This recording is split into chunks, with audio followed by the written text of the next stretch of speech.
Men in Black's coming for you. Harry. Hey everyone, and welcome to another episode of the Nerdy Up North podcast. It's the Nerdy Podcast hosted by Northern Nerds. Sorry. I'm one of your hosts, Sam. And I'm the other host, Paul. And we're joined this week podcasts Grant and Jake. Hi. So it's always weird which way to point because you don't know which screen they're on or in that type of picture. So yes, this week's podcast we changed up a little bit. We moved to a Sunday to fit in, a few of our guests, just because, this week's going to be a little bit interesting. It's going to probably be a little bit dark, as with our cameras and stuff. Yes, and it's going to be, I would say, very interesting this week because I think not a lot of people will think this is quite a nerdy subject, but I think it's massively on the spectrum for what we normally do or what we normally get into. We're going to do a conspiracy theory nerd talk, shall we say? So yes, we're going down the rabbit hole, bitches. We are. We're through the looking glass, people. I've just looked on the live thing. I don't look too bad. I don't look as grainy as I thought I was going to. Before we go any further, I do want to do a quick disclaimer. I don't actually have it written down, so you'll have to bear with me. But just to say that anything that we talk about in this episode, especially in this episode, is our opinions and our opinions alone. Please don't come for us about how you think we're wrong, or, we're going to try and do our best to keep it, on the level. And fun. Yeah, keep it fun, keep it friendly, and let's keep the toxic. I've done it again. See, when I don't have it written down, I'm crap. The toxicity out of fandom. Out of fandoms. Think of System of a Down. Waiting for Grant to break out in a song there.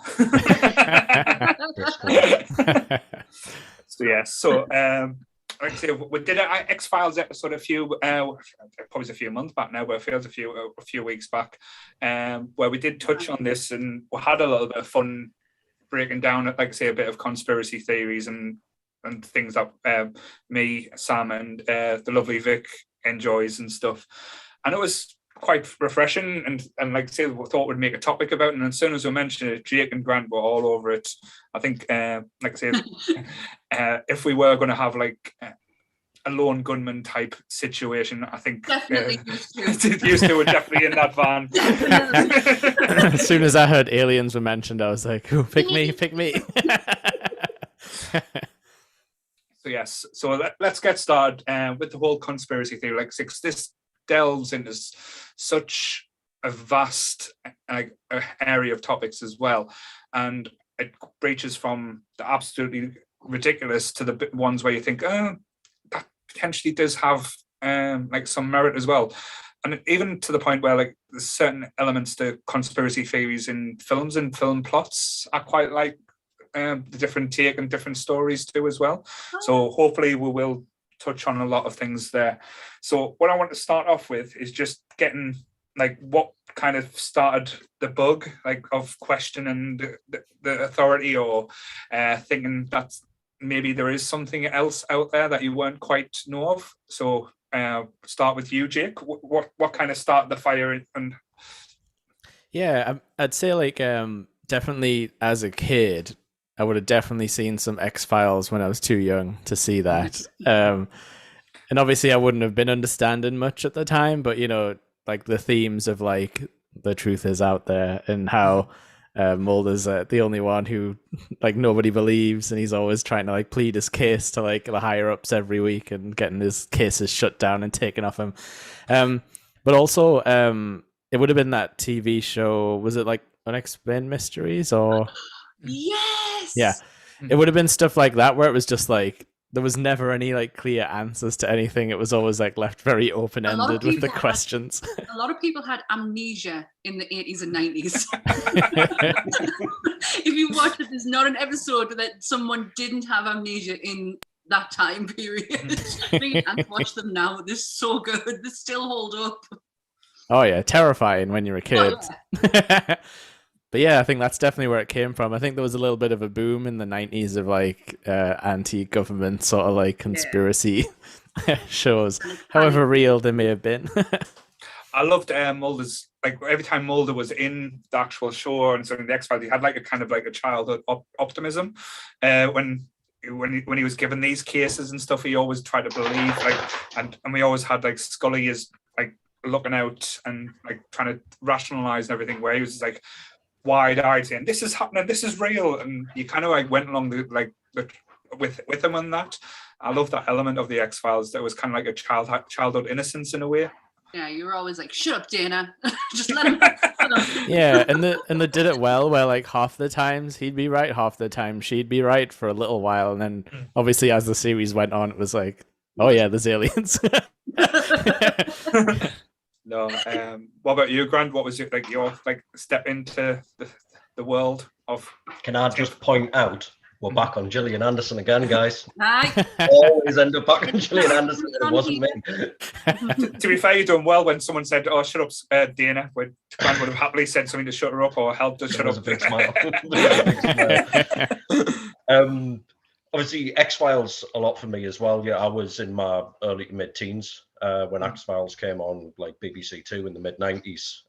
But prior to that, the JFK movie for me was one where I just, because that, I mean, the cast is amazing. It's an A-list of nerdom, but the JFK conspiracy, I was just like, oh, you're right, it doesn't add up. And I started. Yeah. I was like, the Oliver Stone going nuts and stuff, wasn't he? Like the whole take on things. Back and to the left. It really brings the conspiracy to life, doesn't it? That entire movie. The last 10 minutes is where it really, like, when he's in the courtroom, because the whole film can be very confusing. Because there's a lot to take in, but that last 10 minutes when he lays it all out and you're like, holy shit, like there is definitely something here. I love that film. I must say, like, it's really confusing for me. I can't keep up with everything. Did any of you see Umbrella Academy season 2 as well? Yes. No, I gave up after the first season. I love it. Well, the thing with it though is that they're involved in the JFK assassination, like literally in the show, like, so that part was pretty fun to see them like on the grassy knoll, like messing about with like teleport powers and trying to like stop each other from doing anything stupid. Red Dwarf also got in on the JFK assassination. Yeah. There's a lot of culture in that whole that whole event. So yeah. Cool. What about you, Sam? Oh, so I'm gonna have to be the same as you guys. I'm like, we're all in the same age, aren't we? So X-Files was like massive when we were younger. So yeah, X-Files. I think I had a conspiracy theory book. My sister would probably back me up on this one. I always had a book on something. But yeah, I think I had a conspiracy theory book as well. And obviously JFK was just like center of it. And it was just so fascinating, and there's just so much to take in. There's so many routes you could go down it. So X-Files and books. No, I think the JFK one is like a prominent one that started out a lot of people, because I think a lot of people wanted there to be more, or like say there was more, but I don't think it ever came out like fully, or it might have been one of them things where it was so obvious it was in plain sight type situations. But it's not black and white, like it's not. It's just can't be as black and white as Lee Harvey Oswald went up to the the book place in Texas and shot him. Like it's just there's so many other things going on. Like I just can't see it being as black and white as that. Well, I guess was that like one of the first sort of big world events that was like caught on camera, sort of like it had like there was a lot of stuff for people to pore over, like pictures and footage. Like there's all that stuff about the babushka lady, where there's like some lady in the photo and then nobody ever like found her afterwards, and it's like, but she was standing at like a good angle where she might have known some stuff, and then people are like, well, she was a Russian spy and like all that stuff. That book that I had by shot of the whole thing, so it was like frame by frame, so you saw everything. So you could, they were like saying, so if the book depository is here, then the bullet coming here, where's that do you know what I mean? It was like shot. It was the grassy knoll, wasn't it? Yeah, the kid on saying about good how they did it. But did anyone on the 50th anniversary listen to Radio 2? No, I'm listening to Radio 2 in a long time. They did the whole day, minute by minute. Right. It was so interesting. Like, it was literally from, JFK's getting on the plane, and it was literally the whole day was just dedicated to doing a minute by minute of the whole event. Yeah. It was like even going into when Lyndon B. Johnson was sworn in on which is just, you've seen them photographs of him being sworn in on Air Force One. Well, to be fair, all the photographs of that day is just imprinted and horrific. Like, they keep on saying, like, I think certain days are imprinted on people's minds. I know we were a bit young for it, but like, people always say they can remember the day that JFK was shot, or when 9/11 happened. They know exactly where they were and stuff.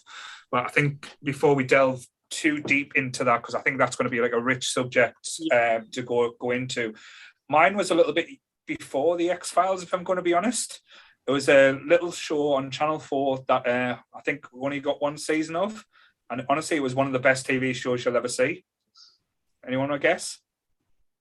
Erie, Indiana? Erie, Indiana. That was the one. Seriously? Yeah. Seriously, if you watch that as a conspiracy, like, seriously nuts, it was so interesting. It was so ahead of its time.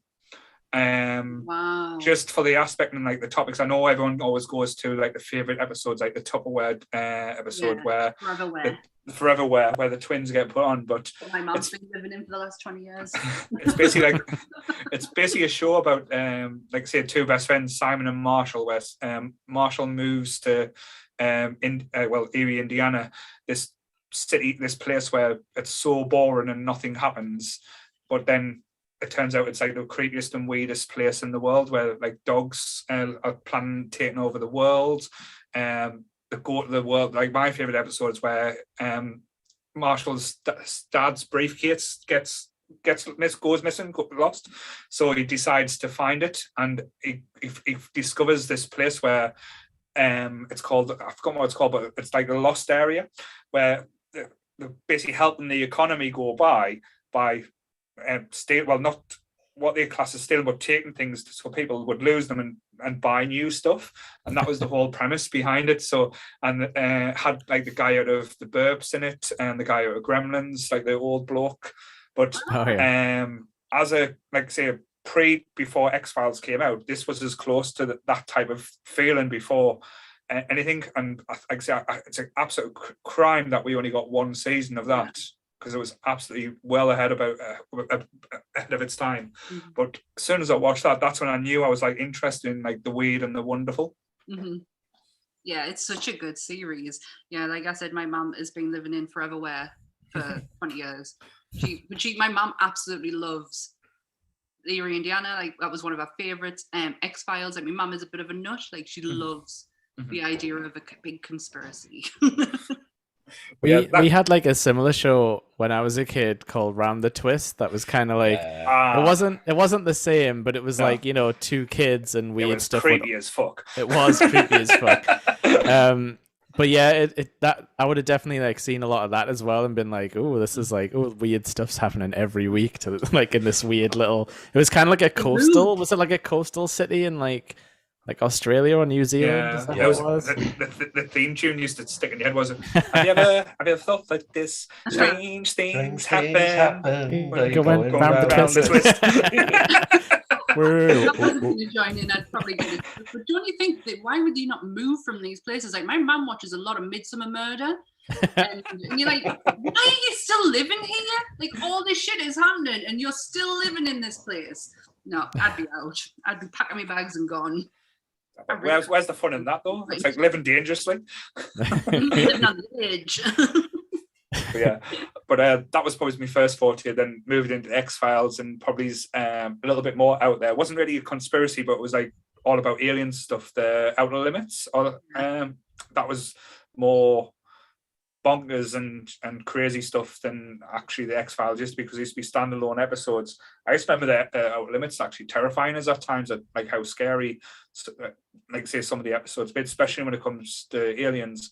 But I think that's when my obsession, because I did go through a stage of probably in my teenage years, where I was obsessed. I wanted to read and find out as much about like aliens encounters, and if there was a TV show that was about like Roswell and stuff like that, I had to like say take it in or breathe it in, because when you think about the whole, like say, well, the world and the universe and stuff, to think that I know we're going to get pretty deep here, but to think we're the only think like living beings out there is pretty like egotistical to as a race to think that. I think the big issue where, like I said, the discussion comes in is, have we been visited? Are we being visited? Or have they been in the past and not returned? That, I think that's the big one. And Grant's going to have a little word there. Well, I said I was underprepared, but I put a thing out on Facebook for like mates that know conspiracy theories to chuck a few my way, and one of my mates chucked the Fermi paradox at me with the dark forest thing, and I found that absolutely fascinating. I said I'd underprepared for this, and I did actually go down a little bit of a hole about how, the mathematical odds about life being out there is that obviously there are probably hundreds, if not thousands, of civilizations in the universe. But the dark forest theory is that every single race knows that they're inherently hostile. So all other alien races, they assume other alien races are inherently hostile. So we're like prey, kind of creeping around in the dark forest, trying not to get caught by the predators. I thought it was an amazing little thing. So basically, everyone so every civilization is kind of like got that fear of actually going out there and finding stuff to be scared in case that they're going to get attacked when they get there. If that makes is that the premise? They don't want to find things, because if you find something, ultimately you are also found. And if you find a predator, then you are dead. Yes. Except for us, obviously, we're sending the fucking Voyager probe out there with naked pictures of ourselves on it and fucking Elvis records playing. Hello, come and eat us. Build your super highway. That is interesting. You do hear some of that sort of like the governments or the army would like to paint the picture more often than not that we don't want to meet the aliens, like the aliens are going to be bad. Like that seems to be the only information you get out there, like either fear or like the population couldn't handle this if this got out, there'd be like mass hysteria. But so maybe other planets maybe also have that attitude, and they're like, we don't want to meet the crazy monkey people of Earth. if we, like, as Grant said, we sent the pictures out and they're looking at our genitalia as well. What the fuck is that? I don't know. I can't near that. but yeah, it is an interesting topic when you think about aliens as well, because if they are able to get here, like clearly they're going to be more technologically advanced than us. To have that type of thing. So again, would a civilization who's advanced that far, would there be still, like, say, because I would like to think, I know it's like the human race has that inability to self-destroy at any given opportunity, that like say it's either about ego or when that's self-conscious, that's inevitably inbred in human thing. Will they have got past that? Would they be able to see things? Like say I know it would be nice to think if an alien race did come here that they wouldn't be looking to invade. It would be more to like say to see what we've got and possibly turn around and go, nah. Because the problem is the first reaction that humanity would probably do if we had an alien race would probably be, as it's like that film Don't Look Up, when the crazy American was shooting at the comet. So that in essence would probably turn around the same thing. If an alien ship came down, not just the Americans, like humankind would probably turn a gun and shoot at it before asking the questions, why are you here?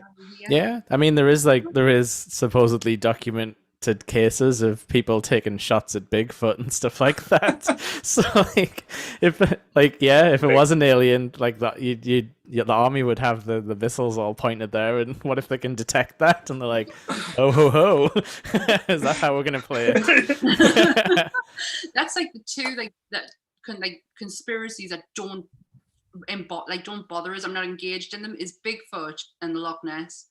Like, Right. my husband is massive into conspiracy theories. He loves anything to do with aliens. And aliens wise, I can get on board with, but when it comes to like Bigfoot and Loch Ness, like I'm out. Like as I ain't interested. So Harry and Henderson's wasn't your way there. It wasn't a documentary. Oh, so John Lithgow didn't make friends with a giant. Oh. Childhood ruined.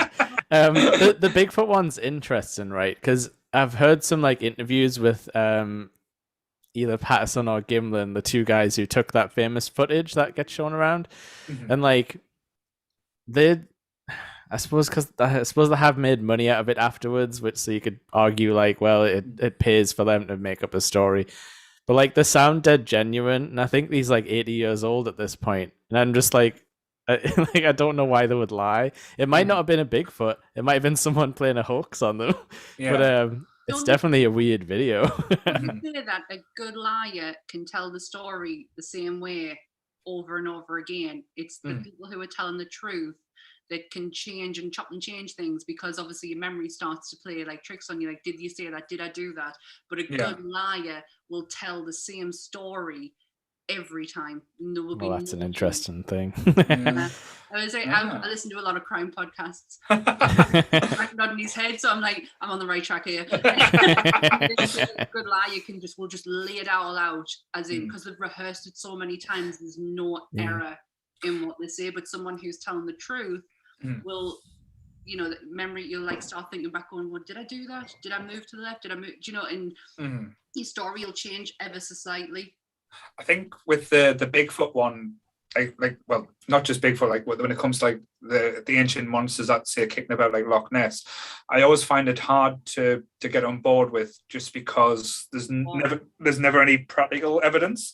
I know, like say in the American or in the wilderness, like especially in the forestry areas, it's almost impossible to search every area and stuff like that. But there's never been any bodies. There's never been any kind of like bones or other than footprints, which can be man-made at any time. There's never been any found, like other than sketchy videos, because if you could get a sketchy photograph or a sketchy video, surely the same as us pass away, if there's a tribe of them that go for a thing, surely we should have, especially with everything that we have, like satellites and stuff, it's taken away a little bit of the mystery in the world, like say, well, that, because it's harder to hide things and stay hidden. Yeah. So that's when the conspiracy theories change the story, add to the narrative, and they go, well, what about Bigfoot could be an interdimensional being, and we're just seeing a crossover of the dimensions. Multiverse. Multiverse. Yeah. Or they're like, like I've heard that theory before, that they kind of occupy the same space, and sometimes we see flashes into like the wrong sort of dimension, and that's why there's no evidence. Like the Langoliers. Yeah. Oh God. But like I say, good point you brought up there, Jake, about like say the dimension interdimensions and stuff. Sorry to take the segue. I've just watched the show on. I know I'm going to go like the History Channel. I know they're not renowned for having the most credit-worthy, like say, historian shows on Sky and stuff, like when they've got like ancient aliens and stuff. But there's a one called Skinwalker Ranch. No, but I do have it on my list to watch though. That story is absolutely nuts. I can't really follow it. I can't say I've followed it because it's so complicated. But yes, go on. Times to listen to podcasts on it, and I just like I don't get it.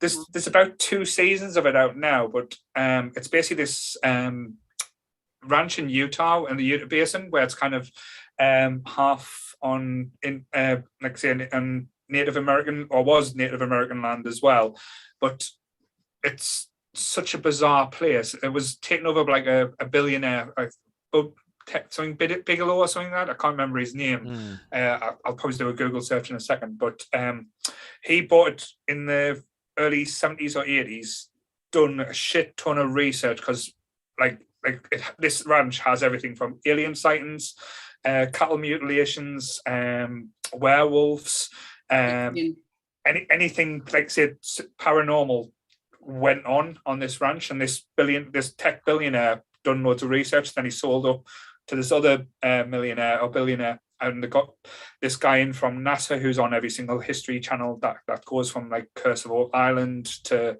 like he's a renowned NASA scientist, to give him that, but he's one of these people who's like this, and they've done actual tests where they found gamma radiation, microwave radiation, like in different areas, but it kind of moved around. And there was like almost like when they've done searches where they're done in the sky, there was kind of like when it got so far up, there was almost like a force field or some kind of like field that interfered with everything. Like they've done a weather balloon, and after they've done so many tests with this weather balloon, said they've never lost it or never lost the data. Guess what? It goes missing. They can't find it. They never retrieve it. Anything that they send up so high in the sky, it kind of just gets fried.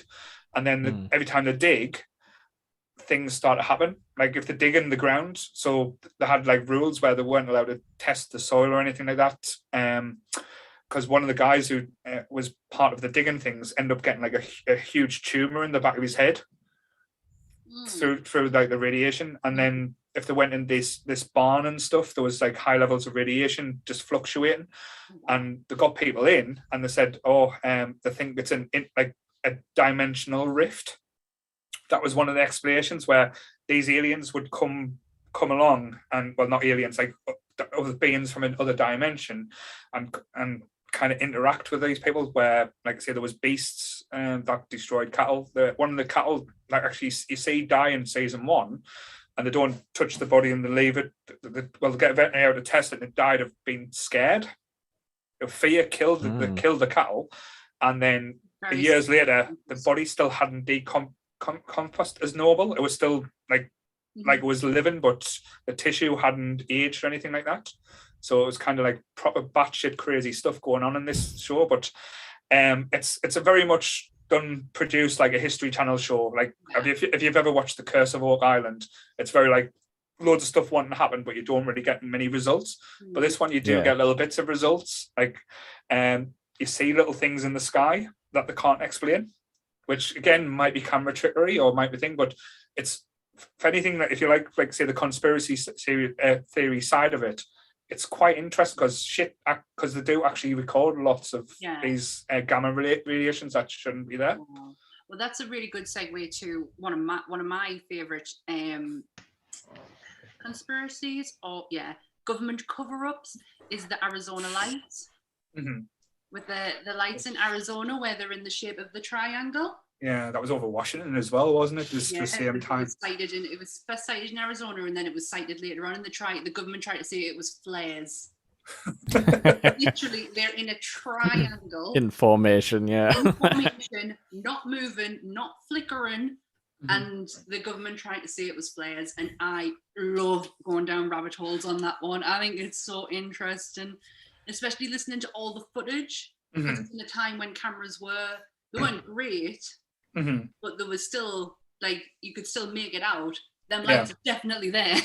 There was actually video footage of it as well. I think it was, it was even in the British tabloids that like across America, these giant triangle things that were flying out. They didn't make it too much of a big deal, but they never really did explain it. There was either, as I said, I've tested a new like special vehicle out, or like that they tend to do. But I always think it's quite interesting because there was a show I was watching a while ago. They said basically how the American government kind of lets out the information about like UFOs or about new aircraft was through like the shit newspapers or the shit thing like the Inquirer, I think it was called in America. Like this really amazing. Yeah, it was kind of like woman sleeps with Bigfoot, but in the background there was always like a kind of a true story. But did you know who started up the Inquirer? No. Former head of the CIA. Really? True story. Like he was one of the people that was head of the CIA during I think it was during the 60s, possibly. I might be getting the dates wrong, but he was a former CIA like head of the CIA who opened up the Inquirer. And apparently the rumor is, well, the conspiracy is that it was the way for them to release information but do it in a way that no one would ever believe it. Isn't that in the Men in Black though? Like, isn't that Kinda. in Men in Yeah. Black? Like He checks So like I married an axe murderer as well. Yeah. yeah, because he checks like the rubbish papers, and then they're like, "Oh, my husband's a bug," and they're like, "There it is." There it is. I didn't know it was headed like it was started by like one of the big guys of the CIA. That's awesome. That the magazine's class. I always used to look for it when I went to Florida. Always. But yeah, like it's because some of the stuff that comes out, like say the batshit crazy ones, but it's always the ones that it just makes you think of the quite the interesting ones. Down the rabbit hole. But there's the ones that I still talk about. I know we touched on it a little bit, and I wouldn't mind going back to it in a few seconds, like the JFK one. That one always crops up. But if we're going down the aliens route, we can't not talk about the most famous, like say, alien conspiracy theory of them all, Roswell, New Mexico type thing. That whole aspect, that was not a fucking weather balloon. I'm sorry. Educate me a little bit, mind, because Roswell again is not something that I'm interested in. So you might have to do an educational trip for this. I don't know the dates. So again, I think because it came out. I think the date actually happened. America actually announced aliens are with us because an Air Force captain had basically went to the papers and said, "Look, there's been a spaceship crashed. There's bodies found in the wreckage, alien bodies, and people were actually on this town of Roswell were actually taking parts of the ship home because they didn't know how to react to it. Like say at this time, within the day of the news broke, all hell hit Roswell, New Mexico. Like government agencies and everything just fell onto it, where the cover-up was real. Like that, they took photographs of the Army general, the Air Force general who announced it, holding parts of a weather balloon, looking sheepishly like this is what I found, and it was bits of like tinfoil and like man-made shit that clearly wouldn't have done the debris or damage that apparently that had happened. And ever since then, people have like flocked to it, but that's when the government went full lockdown and they denied everything. But I know it's been a few times down the years where they've said they've retrieved parts and stuff, or like even actual spaceships, but that was supposed to be the first time when the American government got their hands on it. And I think that's when it started Area 51 as well, or 50. Is it? It's like the first time the government has been seen to attempt a cover-up. Yes, like quite blatantly as well. You know, JFK just the day it happened. There's no, we pieced everything together with information that we had. But is this one that like everyone could visibly see like shit like cover up? Yeah, it was so blatant even for the time, like because I think at the time when the government said jump, people back then were like, shit, it's the government, we have to do what they say. Already back then. But this time it was kind of like, wait there, this doesn't add up. And it's never added up since. And like I said, it's one of them things where they'll probably never admit to, because I know, like I said, there's been stuff where the American government or even our government now are releasing more information on things that's supposed to have happened or seen, or things they can't explain naturally. Yeah. They've got a certain period where they can only keep it locked up. There's like certain things of JFK's assassination, like details that we don't know, they'll be released. They're meant to be released a few years ago, actually, but when they opened them, it was nothing. It was barely news. I think the problem is they can still redact things if it's like a matter of national security, so they can always the conspiracy that can always get around releasing information. They can give you some paragraphs with like blanked out parts that aren't very satisfying. As long as they opened it and whatever was there is public knowledge, even if it is blacked out, there's nothing that you can do about that. I don't think Roswell would ever be released though.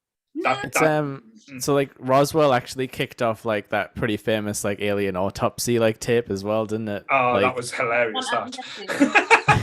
Well, Ant and Dec did a movie about the real tape. But it that has been confirmed to be a hoax. But obviously at the time it was like, oh shit, I've got this like secret footage of an alien autopsy, because it was like all like shaky cam shot, kind of like a first crack at a kind of Blair Witch type of deal. Yeah. It's interesting though. Like, I don't know. It's weird. Like, I'm not sure if I believe that they found an alien corpse in Roswell, but I could definitely believe parts of like a ship. I don't know. Maybe not an intact corpse if it crashed from space. Did you know of a radio station called Coast to Coast? No. I've heard of it. Yeah. Is it Art Bell? I think. Yeah. Apologies if I've gotten his name wrong, but he was a conspiracy nut. Like, imagine the lone gunman in one person, and you got Art Bell, and he had a caller who was on the run from the government. Now, whether you take this as gospel or as, you know, it was a load of shit, it's up to you. But this guy had ran away from Area 51. He was a worker there. He had so much information. The call it's on YouTube. You can listen to it. It's absolutely terrifying because this man is genuinely scared, whether he's a fucking Oscar-winning performance or he is genuinely scared, and he is shaking down the phone. They lose him so many times, and then Coast to Coast cut off. Oh no. That's amazing. And it is so good. Like, it wasn't a show where it was theatrical. It was all just like the government's lying to you. No. It was like a call-in show, wasn't it? Like a late night call-in show where people would just ring in with stuff and he'd just chat about it. I guess kind of like this podcast. Hey guys, long time listener, what do you say? It was. I'm going to make sure I've got his name right because it's such a bell. Yeah, he's kind of legendary in the kind of like, I guess now the podcast space for all that kind of thing, as being like the first person to kind of put that out there for like people doing night drives so they could get the spooky stories and stuff like that. I would have loved it. It's definitely him. He is the guy who did Coast to Coast. But if you ever get a chance to listen to that phone call, you can take it for what it is, or what you think it is. But it is genuinely terrifying to hear how scared this person is. He's like ready to spill his guts, and then all of a sudden just...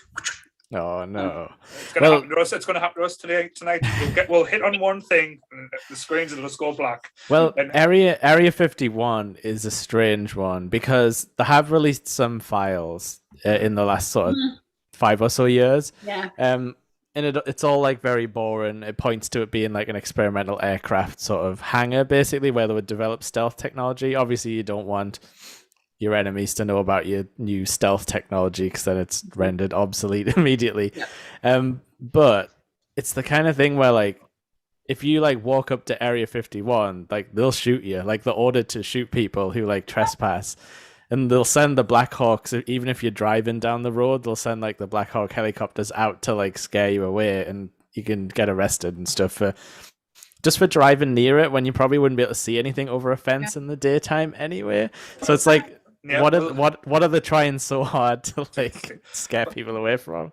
Well, it's that whole Facebook campaign that happened, was it a few years ago, where the guy went fucking nuts and said he was going to invade Area 51. Yeah, they can't stop all of us type of thing. Yeah, and then like the Air Force, the Army was actually posting pictures in the group saying, come at us, and the pictures of guns, and the whole Army like sit like there, and actually the FBI and everything went and visited him to see what the plans were, just to see if he was planning on taking on, like coming across the paper, run. Yeah, because he said he had the technique to get past the guns and stuff by running like Nero or something like that. Oh, Naruto, yeah, doing his ninja run. Full of shit. No, but that was Area 51. Mulder made it very easy to break into. Mm-hmm. Yeah, he made it look so easy that you could break into Area 51 or any kind of government like run facility. Mulder could break into it. Yeah, so that special training. That's people like that. Being the grey man, I think, helps a lot in them type of situations, being unnoticed. But yeah, Jake hits on a very profound point with Area 51. Like, why is it guarded so heavily? If it's just like, well, not just. If it's a military base, it's going to be guarded, but in a way where if you get within a mile, you start being followed. Like even if you like, they've got a point where there's a line on the floor. Doesn't matter if you touch that line. even look like you're going to do it, you either get shot or arrested as a threat. Yeah. Maybe So they just don't want to see anyone. Like, maybe they just like sick and fat teeth of people, and they're like, They "Do you know hate what? people. Fuck off. We don't want you here. We're here to get away from you. Might not be all as bad as what we think, you know." No, certainly. But talking about Area 51, because I mentioned this on the X-Files podcast, this documentary is unbelievable. It was on Netflix, but I think it's just finished. You can find it on any dodgy Nerdy Up North recommended streaming device. It's Bob Lazar, Area 51 and 50 Flying Saucers, it's called. I don't know if any of you guys have seen it. No, but again, it's on my list. Basically, it's this guy from, I think he came out in the 80s, where he'd done like an interview with like an American talk show host. Like at the time, he was just he'd come out as Dennis Black Shadow, and he was giving out secrets about his time working with on Area 51. And at the time, it was just came out as bullshit and stuff. But his life was made absolutely hell. And he came out and said, and it was actually this guy called Bob Lazar. Basically, the American government wiped his record from, said he didn't go to MIT, which he did. He's got there's photographs of there's photographs of him, like basically, and he's in the books and stuff with him there. And they, like say MIT said no, he didn't go here. Wow. He, basically, because he came out and said he worked in Area 51, he described loads of things that, like say, technology that was in Area 51 that had not been seen, like handprint scanners, to the degree of like how they looked, and like I think a few years later that's when they started bringing them out, and they looked exactly the same as what he described. Basically, he was brought in to backward. Trying to think of the word now. Basically, reinvent this flying saucer that they had to try and see how it was powered, and see about how it would work and why it worked. And there was supposed to be a new element, element 151 or something, or 15, and it's been scientifically proven this element potentially could exist. Mm-hmm. There's been, like say, big scientists, because years ago it was debunked and stuff, like I say, no, it's just fable and stuff like that, but then it said it could actually exist. It's basically an element that bends light. Right. So to help with so if you were bending light, you could then take up that space, and that was the propelled system. And as you said, he's never changed his story. And during this documentary, they were talking about the element, because apparently one of the big things that the government went off it with, because he was meant to have snuck out the element. And that's why the government's been after him since. There's been, as I said, big people in the Army and Air Force that's retired and said, yes, we did work with Bob Lazar. He was part of the project in Area 51. So a lot of the stuff he was saying is starting to come true. But in the interview, he took the guy who was doing the interview to the woods, made turn off every phone device, every listening device, just so he can answer this question. And he said, I don't feel comfortable talking about it. Next day, every government agency raided his where he worked. Had him sit in the corner, from the FBI to the CIA to the and they said the reason, because this Bob Lazar guy, now he works with chemicals and stuff. So what they kind of like selling chemicals to people, and what they were saying is one of those person he sold chemicals was a potential terrorist. So that's what they used as an excuse to raid his shop. And literally they went through everything trying to search for, like, see if he still had access to this element.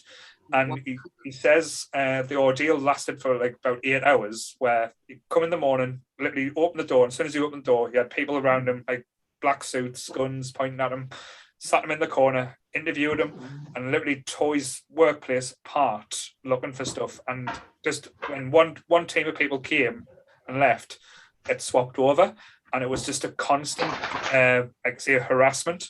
But and this guy, like say, he's like, see, he looks like a nerd. He looks like one of us, like glasses, basically like non-threatening or anything. But fuck me, if I watch it, it opens your eyes to basically what could have happened and stuff like that. It was so interesting though. It's crazy that there's a documentary about the dark web. Mm-hmm. It's done by Alex Winter of the Lost Boys, and Keanu Reeves does the voiceover, which is awesome. Like, I think you've got Alex Winter and Keanu Reeves doing this, but he goes into not in a great deal, but the Edward Snowden, and all that, and how right now someone is probably watching me because I've got me Mac camera on, and it's just like all the crazy stuff. Like I was gonna say, be careful now, we will get shut down. Like certain, they have to cover up the camera, like they have like stuff on the camera to cover it up, certain mobile phones that they won't use, and it was just really like, whoa. If what Edward Snowden said is true, wow. You hear that from quite a few different angles. It usually comes from like ex-military people who've pissed off somebody, that they will literally have like a file on your entire life sort of ready to go and stuff like that. I mean, I'm not saying that's like on all of us because we're probably not important enough, but it seems to be the kind of thing that can pull together if they want to scare you. Yeah, definitely. All the internet searches. Sorry, Grant. But what about you? What is there anything that little green man point out to you, Grant? Is there anything that you like? I'm not even hearing.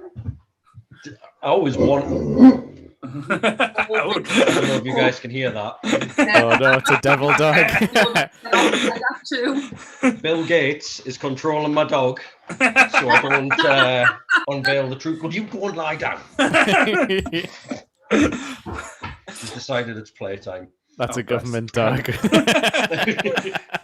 When I was younger, I always wanted to believe, because again, you know, but older, the X-Files was on TV. I remember when the Roswell tape was released. I think it was about 1995 or something like that. But mathematically, I definitely think there's something out there. But somewhere between them not wanting to find us and them taking one look and going, fuck no, and going the other way.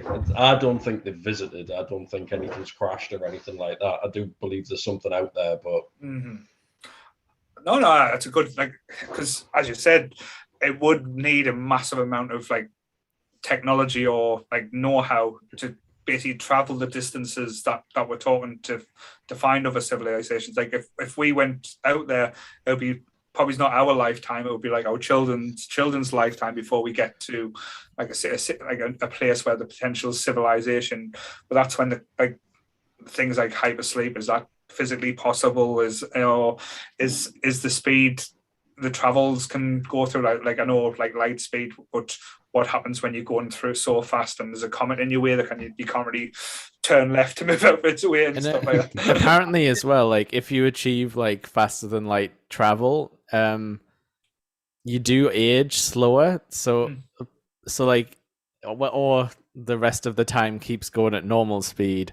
This is obviously only like theoretical because no one's actually done it. No. But the theory is like if you did that, you wouldn't be able to come back to Earth because everything would have aged like past you, type of thing. Yeah. So even if we did go, you can never come back to the same Earth. And that, like you say, like if aliens have visited, if they've got that technology and the technology to like abduct people and wipe their memories or cause so much trauma that you can't remember or your brain won't let you remember, like we would have to like literally be animals to them. And like how often do humans look at an animal and go, well, I'm gonna take this animal out of its habitat and experiment on it, but I'm gonna make sure that other animals don't know about me, if you know what I mean. That we don't cover anything up when we're dealing with like what humans perceive to be lesser beings.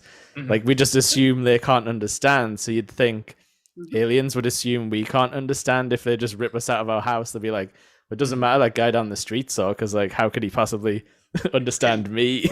But I don't know. It's an interesting one. No, I like that premise, but again, I'm going to be very, very careful with how I phrase this because I don't want to offend anyone. But it's the whole like going further down the rabbit hole. It's the whole creationalist thing, which they touched on with like Prometheus. I know it's like sci-fi, but how like if we've had it like aliens in the past that's been engineers to help move on humanity or to like move us in directions and stuff like that. Like because I know, again, not to dispute. I know one of our big rules is not to diss on religion and stuff, but big parts of the religion, like the Bible and stuff, could be explained by, like, say, unnatural beings coming down from the heavens, giving us guidance, moving people from certain areas or showing people different technologies. Again, could be leading in the way of, like, say, again, people's beliefs, but another being, shall we say, trying to put that as delicately as I could. Yeah. No, it makes sense because there's a lot of black spots in history where we don't know what the hell happened, apart from we have books and stories sometimes to try and help fill in the gaps. But yeah, I definitely get. They touched on that on the Stargate TV show. They had like the Asgard called like Thor and stuff like that. They were just little greys, but to the ancient Norse, they were the gods because they had all this technology and could control the weather. Certainly. It comes down to technology, doesn't it? Mm-hmm. But that's how, like, say, again, we evolved because man discovered fire, or were we shown fire? Some guy comes down with his flamethrower. He's like, "Check this out, monkey man." Couldn't necessarily wear. I guess. Oh, that's meant. Can I just crack one, right? I started laughing at myself earlier. Can I just crack one of the most craziest ones? I have a couple, but this tickled my funny bone to no end. So you've heard the conspiracy theory that Disney wanted to be cryogenically frozen. Mm-hmm. Yeah. Right. Okay, so we all know that. And his family have debunked it so many times that it's not true. But apparently, Frozen, the movie, was released to take people away from that conspiracy theory. Okay. Just to like ruin the Google search. Like, you are searching Frozen the movie, not Frozen Disney. Yeah, Disney Frozen, and you won't get anything about heads and jaws. Absolutely tickled my funny bone when I still prefer that premise over the why they made the film song. So yeah, I'll take that premise over it. But I mean, that one's kind of plausible because like you could have called that film anything sort of snow related, but maybe they were like, this would actually help us out on the Google SEO front. But that one, like, proper tick. I'm trying to find it because I was like, I wanted to have a look at some crazy, like really crazy conspiracies, and this Disney one came up, and now I can't find it. Grant's been taken away by the Men in Black now, so.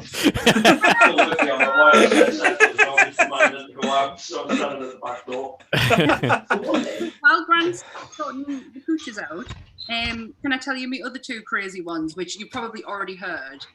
Go. I've been like, I just want to talk about them for a second. So my favorite is that Katy Perry is John Benet Ramsey.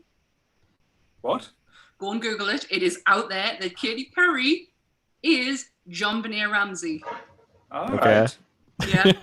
And my other one is that Avril Lavigne is not really Avril Lavigne. I've heard that one a million times. Yeah. That it's someone like plastic surgery to be the new Avril Lavigne, basically. So much money. The record company had so much money invested in Avril Lavigne, and she died in a car accident. So they got a girl who looked very similar to her to be Avril Lavigne, so they didn't lose their money. That's how people think. Yeah, that and Sebastian, because in essence, if that did happen, I know it sounds horrible, but they would make more money out of the death of Avril Lavigne than actually if she was alive, because sales would go through the roof. So yeah, that's always the crazy one. The Perry one makes me cry with laughter because I don't even know how you start that one. I don't know how you link it. To be fair, though, it's always the same one. Like any rumor can get passed around. Like I like the Friends episode where Brad Pitt's in, and they made the rumor that Rachel had a teeny weenie. Oh, yeah. Also, Paul McCartney is actually dead, right? And has been for some time. Are they doing a Weekend at Bernie style thing with him? Like? Yeah. The Paul McCartney is a replacement, so it's like another thing of the Avril Lavigne one. He's a replacement person of the real Paul McCartney. I mean, we're almost living through one right now. I mean, there's a conspiracy theory that the Queen's been dead since December. Yes, I've heard that one. Yeah. I've heard that one. Just so we can get to today, which is our 70th. The day our father died and she became Queen, and then it means that we'll still get our bank holiday, and then we'll still get the one when she died. Who the fuck thinks these up? But I can take a good segue off this one and also link back to Paul's ancient civilization business. The lizard people. Oh God, that's a good point as well, because there is quite a few different aliens out there, isn't there? There's the greys, there's the lizard people that live in the sewers. There's like a mantis type race that are supposedly the leaders of the greys. But the lizard people conspiracy is actually homegrown, as in comes from a British ex-footballer, David Icke, however you want to pronounce it. Also a member of the Green Party until about the early 90s when they kicked him out. But anyway, his theory is that there was either a race of reptilian creatures that either lived on Earth at the time of the dinosaurs as the ruling class. Mm-hmm. They either left Earth and came back, or left Earth completely. But basically, that they created humanity as a species. Then they created lizard-human hybrids after that, because I guess these were like raptor people before then. And the lizard people can assume human form by drinking blood, and reported lizard people are the entire royal family, the Rockefeller family, and the Clintons. There's definitely some more. Yeah, I did hear that. I did hear that one. Yeah, and supposedly, they've got to drink human blood to stay in human form, and they can also possess people apparently. But yeah. I suppose it explains why they've been like quite high in power and stuff like that for so long. Well, that actually links back to something we touched on about like how the story evolves from like fears and stuff, where it is actually true that a lot of sort of high up families are like related distantly and stuff. Like I think technically like they're like a in house. Yeah, well, even like just like through like 22nd cousin, I think like Barack Obama's technically related to the Bush family. Like if you go through all the cousins and stuff like that, but it probably is just like a proximity sort of. That's just kind of how sort of ancestry works. But it's interesting how it can like balloon into like a theory about aliens just because someone's noticed a few links in the chain, and then they're like, "Hang on a sec, you know what joins?" You know what joins all of these together? A reptoid. If I could get a picture up again, I'll get that guy. I've got his name from Ancient Aliens. Just going aliens. Guys, so do you reckon that Hillary possessed Monica Lewinsky or some kind of weird kink game so that fucking Bill could get the cigar in there? This all makes sense, Grant. Yes, I will subscribe to your newsletter. It's like there's no. That's the thing, though. There's no like not to make it creepy, but there's no like sexy alien talk or anything like that when it comes to these conspiracy theories. Only one that potentially jumps to mind is the Marilyn Monroe one with like say because JFK let her know about all the secrets about the aliens and stuff, and that's why she was actually killed. Apparently. I have a lot on Marilyn Monroe because I'm obsessed with that. As I walk through my house, she is there to greet me in a 6-foot form. Which I say that wouldn't be safe in my house though. So I absolutely love that. I love that, but I also love all the stories that comes around about her death, like the diary that was never found, that has all of the information in the contact that she had with not just JFK but Bobby Kennedy as well, the manner in how she died.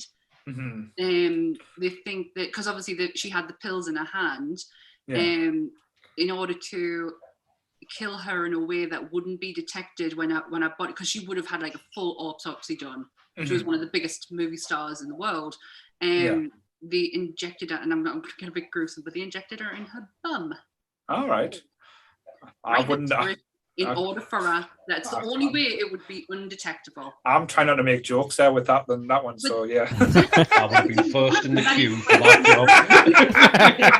job. That is one of the conspiracies, is that's where they injected her in order to kill it. So it wasn't detectable, because every inch of it was going to be documented. There's so much. The diary is really interesting. And also just all of her other relationships as well. It's not just she had friends in the mafia, she had friends in really high places, but she wasn't stupid either. No, Norma wasn't like I said, as ditzy as she was made out. But again, I think that takes us like on a good segue back to the big one that was discussed with earlier, the JFK. I know we just touched on it because there's so much we can go delve down. Because as you said, I know we'll move on to other things about the JFK one, but I know what came out not too long ago was the fact that apparently it's been known for years that the American government have got the big conspiracy is the American government's got an alignment with an alien race for technology to advance and stuff like that. And each American president, when they get told, has to take oath to not share the information. But apparently JFK was told and was so shocked because, like I said, they were basically giving people human test dummies for so many years, that he told Marilyn Monroe as part of it, and that's why both of them were killed. Right. That's just one of the stories that came out. Well, the real issue is that Kennedy was so he was everything that America wasn't at the time.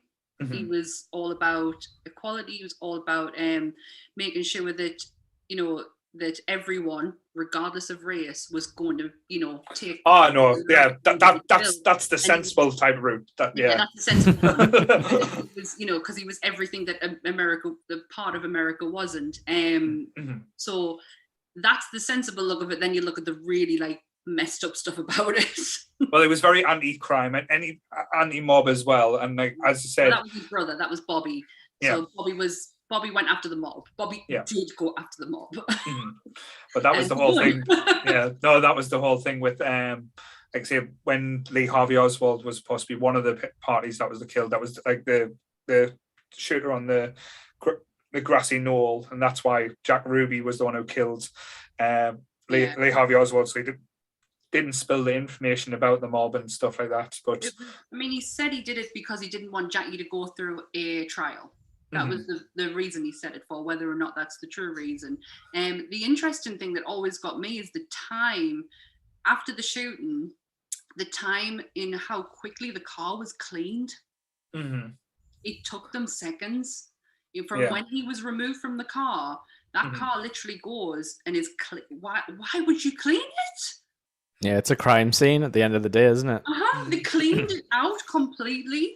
Lyndon was on an aircraft within less than a couple of hours after the president being shot, and was sworn in with Jackie O standing there in a bloody dress. Yeah, that was always that image of when the car's getting pulled away and you see Jackie and like say the special agent scrambling on the back trying to push her down as well.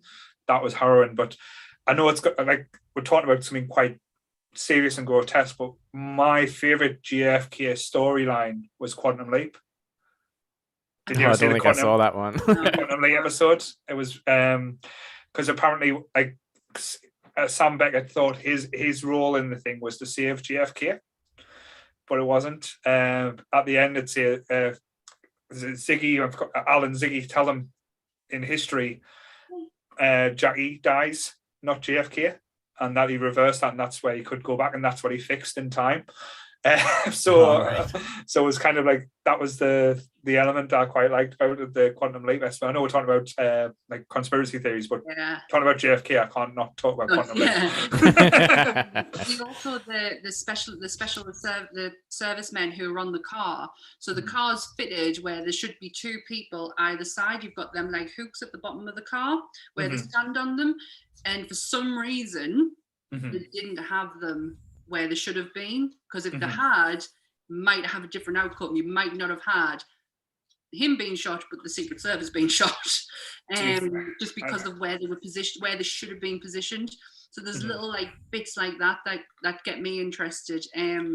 But to be fair, when you look at the shot that Lee Harvey Oswald's meant to have pulled off, it's an impossible shot for a one and done it's just crazy how I know he said he was a sniper and stuff like that, but fuck me, that was just crazy how he could, and the angles, like the timing, especially like with moving target as well. There's another, not a conspiracy, I don't know if you class it as a conspiracy, but did you know that he was exhumed from his burial position? There was a guy who was so effing crazy about the fact that is not Lee Harvey Oswald in that box. Mm-hmm. And he went on this absolute crusade to get him exhumed. He even got his wife involved, and they did it. Right. And he was in there. How embarrassing! Well, how did they know it was him? Did he still have the rifle in his hand? Who runs the DNA testing laboratories? Do you know how many people that happened to, though? It's crazy. Like, Lincoln was another one. They were under the impression he wasn't in there. He was still alive. Lincoln was brought up. Lee Harvey Oswald, Marie Curie, for safety reasons, because they shit themselves when they realized that she died of radiation. They were like, shit, need to get her up. Need to put her in there safe. Put her in a lead box. Did they do all Winchesters on them as well? Salt and burn them as well. I read about the Lee Harvey Oswald one. I went down a deep hole, and it's the starting point was a Lear's plane crash, and I ended up at the autopsy of Lee Harvey Oswald. I couldn't tell you how I got from A to B, but I got there. But it's like that episode of It's Always Sunny in Philadelphia, where Charlie's got the board up and it's got like spider webs all over the place. It's like I think they also do like a flashback episode, don't they, to like Lincoln being shot, and it's like it was done in Paddy's pub, and like it was organized there. That they were Lincoln conspirators, but yeah. Or is that also in National Treasure as well? That's a good conspiracy movie. National Treasure. That's got everything though. National Treasure. It's like got Nicolas Cage actually being good in a film. All the history and like I said, they use actual real history in certain aspects, just embellish it. But I quite like that aspect. But going back to the JFK, because I know you started the conversation very early, Grant. I would love to know what you actually think, like after watching the films and seeing it. Mate, what I love so much about the JFK thing is, I think we've all mentioned it so far while we've been speaking about it. I don't fucking know. And nobody ever will. There are so many different people and political kind of motivations and socioeconomic motivations. We've mentioned the mob. You've got the communists in there. You've got the Russians in there. You've got the lizard people in there. You've got Marilyn Monroe in there. You've got Hollywood in there. It's like, the more you dissect JFK, the more you realize that you will never, ever get the truth, because there's so many moving cogs. There will be somebody out there that's guessed it, completely right. And it is probably Red Dwarf or Sam Beckett or something like that. It's going to be something mental. I love the fact that you can just keep digging and digging and digging and looking and looking and looking. And the way you can, like you said about the spider webs, you can draw conclusions with it from pretty much anywhere. And I'm a huge Bill Hicks fan. And if I didn't fully attest to the Kennedy assassination cover-up, then there'd be part of my soul missing as a huge Bill Hicks fan. A massive injustice to the man. Apparently, Kennedy's assassination is the most written about event in history. Right, all right. If you want, for books on the Kennedy assassination, that's the one that has the highest number over anything. See, I thought the moon landing would have been up there for the biggest conspiracy thing. It didn't happen. That Stanley Kubrick directed it. There's about 3 different stories that come from the moon landing. Like the first one, like as you said, didn't happen. That was filmed on a Hollywood set and stuff like that. But you've seen The Shining. Ain't that good? It's not that good. The cameras and the cinematography in Clockwork Orange isn't quite up there. But I love how they say, like, back then they could have had the special effects or to do something as epic as Moonlight. They use things as an excuse that the flag doesn't move. Well, of course it wouldn't move. There's not going to be fucking wind. It's a load of shit. I'm 100%. They went up there. They were up there. I touched the moon, man. I've touched the moon. You've touched the moon. Have you been there? Touched the moon. The fourth astronaut on Apollo 13. The moon landing thing is interesting because it is the kind of thing where it is just like armchair like scientists for the most part being like, that couldn't happen. And it's like I don't think anyone else has put a flag on the moon, and maybe you could sort of recreate it in like a zero atmosphere like test environment. But like there was people touching stuff and messing around. They were like having to fix the vehicle because one of the guys like knocked one of the mud flaps off, and he was like, "Oh shit, here we go again." Because obviously everything was really fragile. Like there was just a lot of stuff going on at the time. But I think you brought up like that secret message on the medical channel. Yes, I've thought of that one. But that intrigues me. Yes, but I don't think like Buzz or anyone has ever like said that actually happened. I think that's just some weird like colonel guy that was on like the history channel. But basically, hang on, I'm sure I've got the exact quote somewhere for what's supposed to be said. Right. So yeah, basically what some guy says is that during the kind of recording that we all heard, the giant leap for mankind and everything, that at one point Buzz O'Neill switches to the medical channel and says they're here, they're parked on the side of the crater, they're watching us, and that was supposed to be heard by anyone who could monitor the medical channel. But on CB radios, I think it was back then. Oh really? Could you? Do people think they picked it up? The only thing is like there's no like existing recording of this that you can track down as far as I could see. Unless it's been covered up. apparently, NASA have went on record and said yes, he did go to his medical channel. Yeah, and they've said they cannot find the recordings. That's been apparently, because I did read it up. The official word from NASA is yes, and I think it was Neil Armstrong did use his medical channel for 1 minute and 32 seconds. 1 minute and 32 seconds. That's, like I said, the private thing that they had it in place because there was a 30-second delay because for some reason it was broadcast sent to Australia that was then directed to America then around the world. So there was a 30-second delay on all the recordings. So if anything did happen, they could shut it down so they didn't want a disaster to be shown on screen. Oh, God, yeah.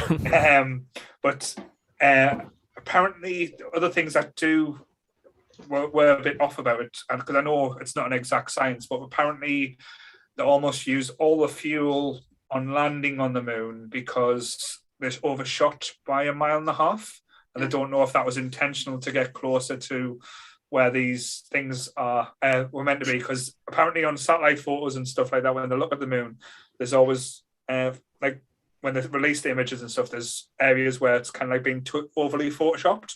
So it looks too smooth and stuff where there's like ground, and that's supposed to be where these alien bases are meant to be because they're meant to be watching us, and that's why they were sent to the moon as well, just to say. But like I said, that was supposed to be the message there that I read about that when it said they're watching us, they're over there.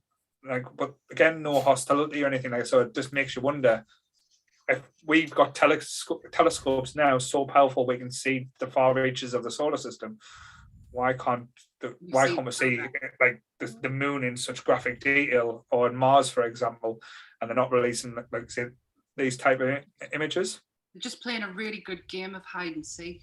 Potentially, like Bigfoot. But no, I've seen those photos with like the parts highlighted that are supposed to show like either like abandoned structures. I mean, being honest, it looks like friggin' Alien, like, shots from Aliens, but if everything was made out of rock, if that makes sense. Yeah. But there's like little bits where people are saying like, oh, that looks like a bridge, and this part looks like a satellite dish or like a cooling tower, and I'm just thinking like, well, fair enough, it could be, but like on one hand, why would they build sort of the same stuff that we build? Like, surely the satellite dish isn't like the most efficient, or it might not look like that in another civilization. Maybe though, like a square works better. Like B Sky B. But like it's Yeah, so there's like photos of that, and it's just like there's places on Earth where if you got dropped in like weird caves on Earth, it would look like an alien planet. Oh, So 100%. who's to say whatever the hell happened to like the moon? It might have had like stuff on the surface at some point, but who's to say that weird like solar winds didn't make rocks just look kind of weird Exactly. Yeah. in a 70s photograph? I think the one that like when we're talking about like images and stuff like that from the planets, the one that did creep us out a little bit as a kid, I think they made a film about it, was Mars, the face. Yeah. That, like I said, that was quite like, I'm not probably as naive as I was when I was young, because as soon as I saw that, I was like, that's a fucking face. There's aliens there. We're all gonna fucking die.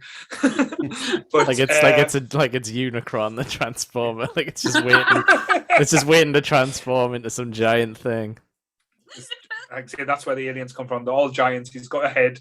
It's just sticking out there. He's just asleep. But again, it's interesting. It's like, as you said, that's where these type of things do come from, like conspiracy theories. It's like an idea. Someone voices an opinion on that idea, and there's some truth to that. Then it's like Chinese whispers when you're at school. It's like when you go around a circle with so many different people, that it's like, Paul said this. Then by the end of it, I've called everyone a motherfucker and said, hope they all die. But it's that's always the interesting element that I quite like about this, because they try and get these big scientists, because anyone out there are debunking stuff and stuff like that. But now it's almost like they're being quite like nonchalant. It's like, oh, we can't be bothered to debunk it anymore. Just let the crackpots go wild. It's actually like fun to have them out there. Let's just leave them alone. I don't know if this one's one that you want to talk about or are even interested in, but it's one of ours. One of the conspiracies of Princess Diana and the fact that the royal family had her killed. It's interesting. It might not interest you, because to me it's not. It's a load of shit. Because she wasn't a lizard. I don't know. I didn't catch a lot of it at the time, if I'm honest, because I think it just kind of went over my head as like it's Saturday morning, all the cartoons are off because there's big news, and I didn't really know what was going on. But I don't know. There is plenty of like documented sort of events of people being made disappear for being like against the grain, so it's not something I would ever rule out. But it is a bit fantastical, like when you think about it. On this one, I've read the let me get my words out. Forensic pathologist who did her autopsy, basically saying, not a conspiracy. This was just a genuine accident. She would have walked away from it if she had her seatbelt on. The only person who walked away from that accident is the one who had his seatbelt on. And if she'd done the same, she would have walked out there with a broken nose and maybe a fractured collarbone, but she didn't have a seatbelt on. There's no conspiracy behind it. I think with any type of like big tragedy like that, with certainly, like I say, a well-known figure and controversial, shall we say, with a lot of things, and with anything, they're always going to bring that element to it. But again, I think it's more of a sad tale than anything else. That it's more to do. It was more to do with like not being left alone, to the point where drove into what happened, but like not to live a life the way she wanted. Yeah, I think there's an element of like people, when there's like a big figure that is suddenly taken from like popular culture. Like, people are reluctant to let go. It's kind of like Kurt Cobain and stuff. Like, they want to keep like the legend alive, and suddenly it morphs into like, oh, this fantastical thing happened. But maybe it's just a kind of like, it's just like they don't want to let go type of thing. Oh, Grant's got something. No, just I'm very, very aware of the fact that my laptop sometimes goes on massive delays. So I thought instead of buttoning, I'll just put my hand up like I'm at school.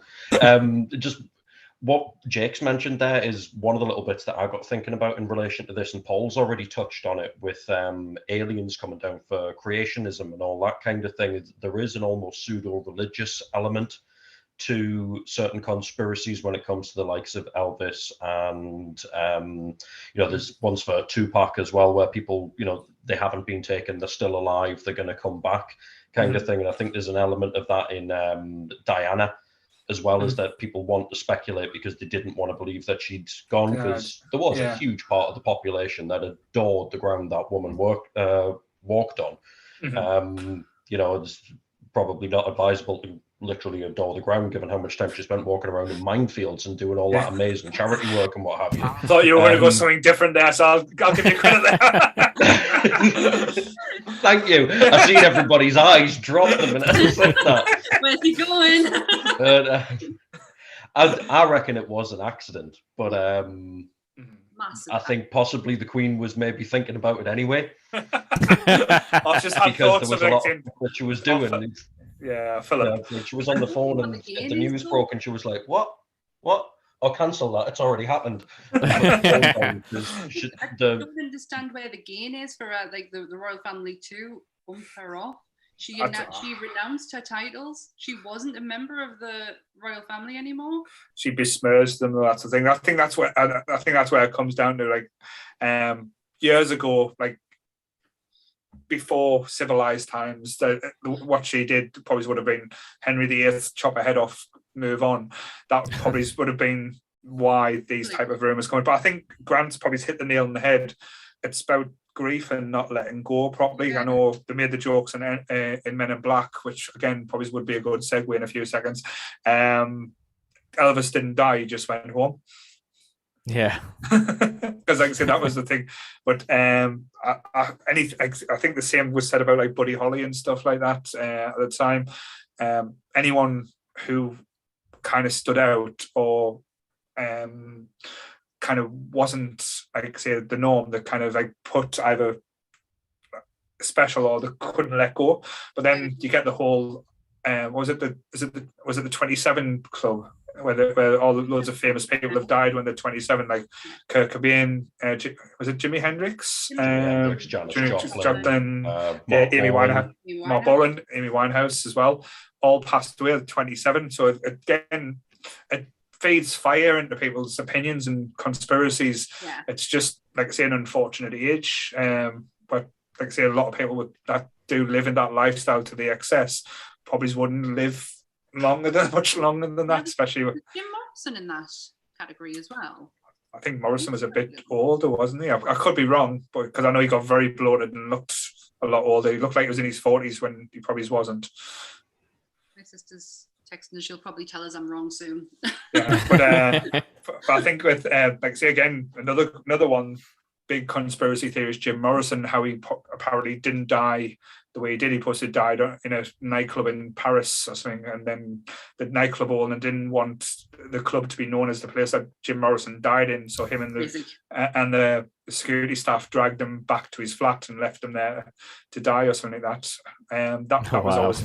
That was always like the big one that came out. But yes, so to move it more to a more fun topic, I know I think Jake mentioned it earlier in the chat, the Men in Black. They were, as I said, I think the film-wise probably told a lot more truth and then probably letting on. Not that the aliens are among us, but that there isn't a special agency that kind of runs around cleaning up messes or hiding things and stuff like that. I think there's probably a lot of them type of things running around.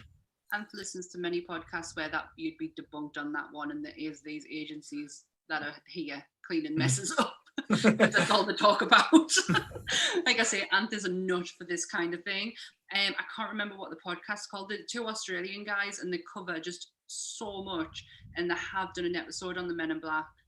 I can't remember much about it. I found like a BuzzFeed video about the Men in Black where it was just kind of like running over like a few different sort of encounters. It's interesting because they're definitely not as charming as Will Smith and Tommy Lee Jones from what is reported. I think there's only a couple of documented images and one video footage of supposed Men in Black, but again, it could just be a hoax, like somebody works at the hotel being like, get these 2 creepy guys to walk into the lobby and we'll say it's Men in Black. One of the first photos is actually from possibly like the 1950s though, and that is like quite an old grainy thing of a guy who was apparently just watching like an apartment and they managed to snap a photo. Again, it's always related to like you're researching UFOs or you're talking about stuff out in the public. I think what's normally the sort of description given is that they're sort of like, 6 to 7 feet tall, all black suit, black bowler hat sometimes, that the skin looks waxy and doll-like. They usually have red lips and talk in a very like monotone way that doesn't seem human. And obviously... Gentleman from Buffy? Yeah, it is pretty much, and obviously they threaten people to keep quiet or destroy research or generally just creep people out so much that they stop talking. But yeah, it's interesting. But those movies are great, and I just love the fact that like comic writers just obviously heard some of those stories and were just like, we're gonna run with this and make like a lore behind it and turn into some pretty fun movies. Imagine if it's true. Imagine if these men do actually exist and they watch that film. How pissed would you be? They're just making a mockery of our organization. Well, actually, sorry, I just remembered one. One of the sightings, documented sightings, is actually from Dan Aykroyd. He was trying to make a documentary that was going to sort of go into some of these like unexplained sort of theories and maybe blow some information like from like ex-Air Force people. Mm-hmm. So he was saying he was just doing some kind of talk show appearance and he goes out for like a cigarette and he turns around and this guy in a black suit is like standing outside of a car, like giving him like a really sort of evil look. He sort of like shrugs it off and turns back around and the car's gone. Possibly where they got the idea for like the super speed car in the movies, by the way. But basically he said after that his show got cancelled and it was like, no, you can't do this show anymore. Like he was sort of in production at the time. Mm-hmm. And he thinks the government shut it down basically because he was getting too close. To be fair though, Dan Aykroyd is one of the most paranoid people out there when it comes to like conspiracy theories or paranormal activity and stuff like that. Crystal skulls. Yeah. Also full of shit as well. The amount of times that he came out and said, yes, there's a Ghostbusters 3 script. Yes, we're in production. Never fucking happened. So the Men in Black stopped that as well. It's because he made Coneheads. Coneheads was real. That was the thing. Yeah, Frank Zappa knew all about the Coneheads. But no, it's crazy when you think about all this different stuff that does go on. Like all the like even like when you think back to the most ridiculous ones, like the photograph of the time traveler, like. In the oldie photograph when it was supposed to have someone who had like a proper up-to-date watch on his thing or wearing clothing. Yeah, you wearing clothes and stuff like that. But it's so interesting, like when you delve down that rabbit hole, because you could drive yourself crazy and stuff like that. Because I know there was a show, like I suppose about 10 years ago, because like one of my favorite people in the world, Danny Wallace, like you're an absolute poster boy for him, mind. Danny Wallace, like the book's changed me. He's changed my life. I feel like I'm living his life now with the whole nerdy up north experience. When he created Join Me, so it's a little bit similar. But no, join us, yes, join the cult. But yeah, he did like a conspiracy theory TV show where it was all about the Illuminati and stuff like that, and how like the all-seeing eye is so prominent in American, like not just in money but like any type of like buildings and stuff like that, and how they are running the world and running the government, and that could lead into the lizard people as well, going back to the whole segments as well. But it seems to have taken off more, I would say, lately, even though there's more aspects to debunk a lot of the information.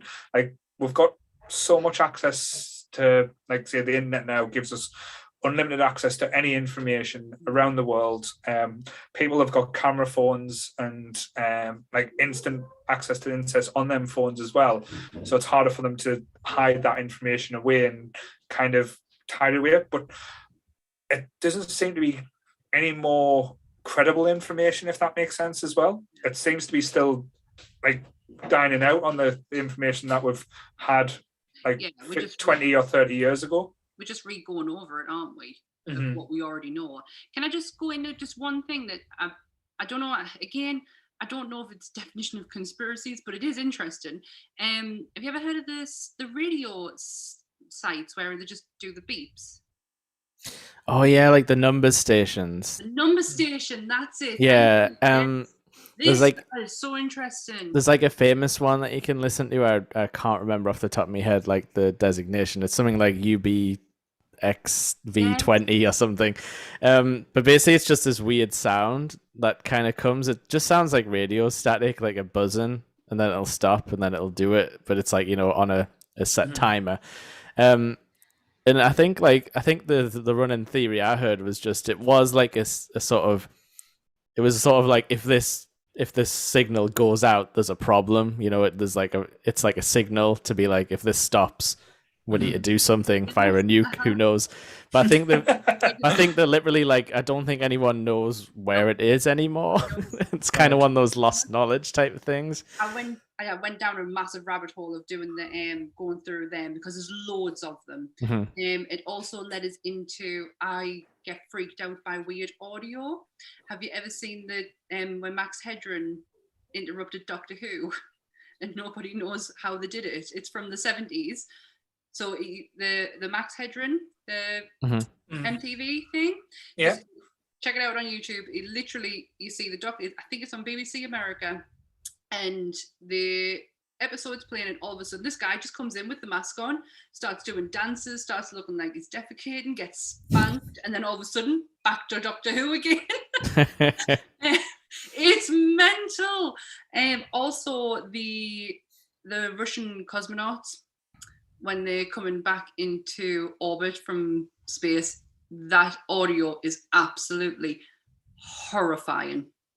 Why? I've not heard that one. Yeah. Because they're burning up as they're coming into orbit. Their spacecrafts are burning up, and you can hear them like relaying back their fucking fear that they're gonna die. It is all right. I thought it was something like, I thought they'd seen something, not some. But no, there is a couple where they are describing stuff that they see around them, and I know there is one. I don't know if they're Russian, but they are. I think they are Russian because they are describing something that they can see. But the woman one where she makes absolutely no sense as she's coming back into where she needs to be. They're really interesting, like the audio clips that you can get. Probably haven't done it. Really didn't know where you were going with that. I thought we were going to get some story. Do you know what it is? These Russians were looking out, seeing the aliens and going, "Fuck! Look at these, the green bastards coming after us." Not how we're burning to death. No, do you know when you get them top 10 lists? It was all on the same video, so like my brain's just going through each one that was on there. That freaked me out there. I was like, "Whoa!" I mean, to be honest, when I was doing like Men in Black research for this very podcast last night, I did get a bit freaked out because I was sitting here alone in the dark, and I had to go out and pick my wife up from work, and I was like, I'm gonna lock the car doors because I'm creeped out right now. How amazing now if Danielle come through that door in an alien's mask just to try and get you now. That would be the best. So dragging you out saying, "We know you're here." You ever see the news station in America who did that though?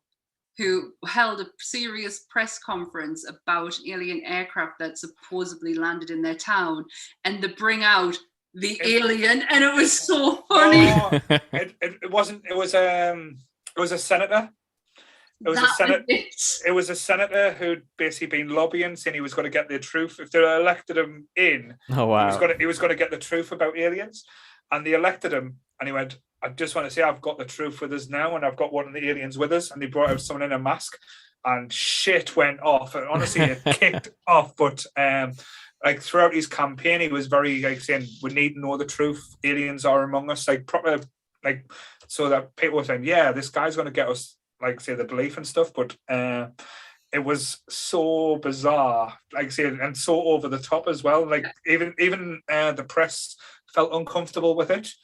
But it's one of them things. I don't think that will ever be told. But how do you think? Like say, I know we're hypothetical now. I think people well, as a species, would be a bit more open to it, a bit more understanding if they came out and went, yes, there's other life out there. Yes, we've been in contact. Yes, we've been getting technology from them. I don't think people would freak out as much as they would in the 40s or the 50s. Yeah, I agree with that one. Yeah, I agree. But I definitely think it would just kick off like a new kind of thing to be outraged about. Yeah, Go on, Grant, why are you shaking your head? I think there'd be just as much mass hysteria, if not more. I think we'll live in an even more fearful society than we did in the 40s and 50s. I think the world would go in a meltdown. I just think it'd be anarchy. You know, people fucking killing themselves and people fucking in the streets. And I don't know. Like we've just like lived through an apocalypse and we had to still keep going to work. So like I think people can deal with anything. But to be fair, people fucked up, like freaked out and started stealing toilet roll for some reason. That's true. They would definitely steal the toilet roll so the aliens couldn't have any. My sister asked a really interesting question. Does anyone on the panel actually believe in something that is considered a conspiracy?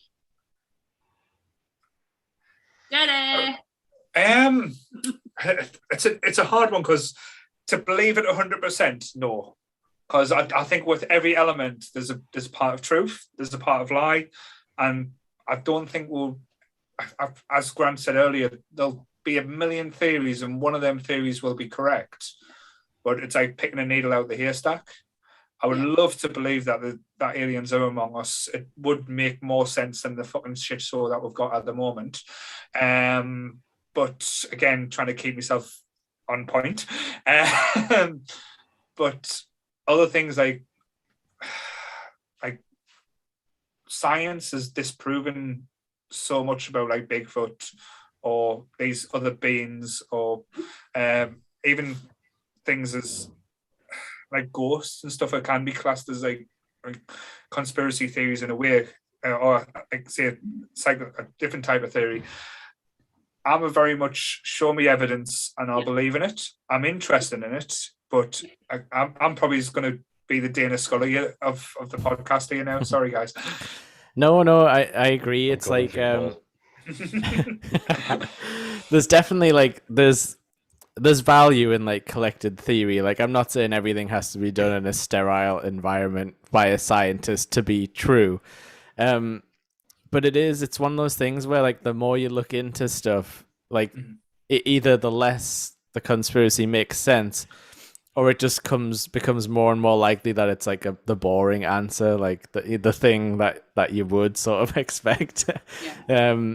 But no, like I don't really like. I mean, I know there's plenty of governments that are out to get us, but I don't think it's in this fantastical way. I think it's in much more. That is such the word for tonight. You've used it quite a few times, and I love it. Fantastical. Yeah, which is why we all love conspiracy theories, because it's like it's an escape from reality. Even if you're just having a little think about it, it's fun to think about, and then you kind of boring. Yeah, and then the realization hits like actually the world's pretty boring, and it was probably just Chupacabra was probably just a coyote with mange, and not a weird creature. Lied to us, and we could be living in that fantasy movie life. So yeah, but there's also like say like homegrown ones as well. Like I think I don't know if it was before our time or like especially when we were kids, the Beast of Bogmore, like the black cat that was the black beast leopard that was supposed to be roaming around, which they never found about. But there's loads of theories that it was like someone's pet leopard or pet panther that got escaped, and they've got to recapture it. But there's never really been any found true evidence that there is a beast out there. But I would love to think there was. Well, I definitely like went to that area when I was a kid as well. Like my parents took us, and it was just like a blow the mind thing to be like, there's a monster around here. Really? I'm going to look for it. It's just like one of those things that just like fires off all the synapses when you're like, this is amazing. But I've definitely like, I'm not saying I've seen anything in the UK wilds. But if you look through binoculars and an animal's really far away, like sometimes you can't tell what it is exactly. So I can totally understand how people were like, that's a black thing, like walking around on the mountain, but it might have just been like a black sheep or something that was really far away. Like my Beatrice is a really black fat cat. It could be. And it could just be Beatrice walking around just on a really dodgy angle. It could have been a particularly like angry cat as well. Like you never know. He is really angry. That goes into like local history and I think local storytelling as well. I think probably conspiracy theories and stuff date back to as long as people could tell stories. I know probably one of the ones that did start it all off big style was probably Jack the Ripper. Like how many different conspiracy theories thought Jack the Ripper was like part of the royal family, or was such. We still to this day do not know who Jack the Ripper is, but there's so many theories about it. I think they've like almost narrowed it down to like a possibly like a Polish immigrant type of thing. I don't know like names or anything. But also like in London as well, there was Spring Heel Jack. Have you ever heard of that? Yes, yes. Spring Heel Jack. Spring Heel Jack. Yakety yak. Yeah, it was supposedly just like this weird man who was terrorizing people, could shoot fire or something. Like that could have been some. The last podcast, by the way. Oh, possibly not. They mentioned it on the Jack the Ripper episode. Right. But yeah, it's but that again, like obviously starts conspiracies. Was this guy like some kind of Batman villain who had technology? Like he'd created like jump boots and like flamethrowers. Like it does sound like something out of Batman when you hear the stories about how he would belch fire and jump over the wall. He would just kind of terrorize people. Wasn't he brought in one of the episodes of Luther as well? Like when the killers in Luther was using him as an inspiration, he would just knock on random doors, and if someone answered, he would stab them to death. Yeah, I'm not sure if Spring Heel Jack actually killed people, from what I understand. But yes, you're right though, Luther, because he was a guy who had like a creepy mask and stuff. He was like a young serial killer type of thing. No, Spring Heel Jack just scared people. That's why they say Spring Heel Jack, yakety yak. Funny. It wasn't funny for his victims if he did exist. I really love Alan Moore's take on Jack the Ripper from Hell. The physician, is it the physician? The physician. Thingy. When they made the film, what was he called? Frodo,